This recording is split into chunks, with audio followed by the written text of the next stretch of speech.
যাওয়া 27 লক্ষের মধ্যে মাত্র 136 জনের নিষ্পত্তি ট্রাইব্যুনালে। দ্রুত নাম তুলতে বাকিদের হাইকোর্টে আবেদন। তালিকায় পেছনে থাকলেও আগে আরজির পরামর্শ সুপ্রিম কোর্টের।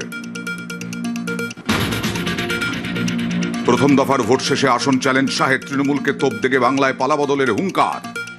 152 सीटों में से 110 से ज्यादा सीटें भारतीय जनता पार्टी जीतने जा रही है।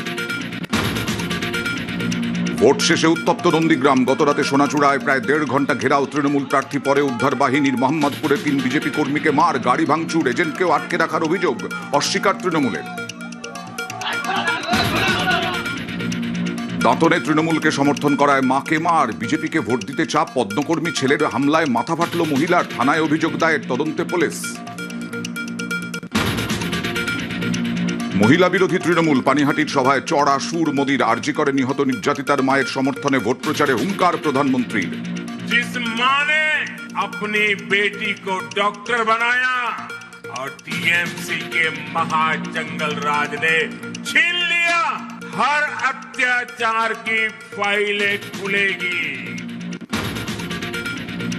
ভোটবঙ্গে গঙ্গা বিহার। টানা প্রচারের মাঝেই হুগলি নদীতে নৌকোয় প্রধানমন্ত্রী। মাঝিদের সঙ্গে কথা। সোশ্যাল মিডিয়ায় ছবি পোস্ট। গঙ্গার মাহাত্ম্য বার্তায় বাঙালি আবেগে শান মোদির। প্রায় 4 দিন পর ঝাঁপ খুলতেই মদের দোকানে লম্বা লাইন। কলকাতা থেকে জেলায় জেলায় ভিড়। আগামীকাল সন্ধে 6টা পর্যন্ত খোলা দোকান। 25 থেকে 29 এপ্রিল ফের বন্ধ।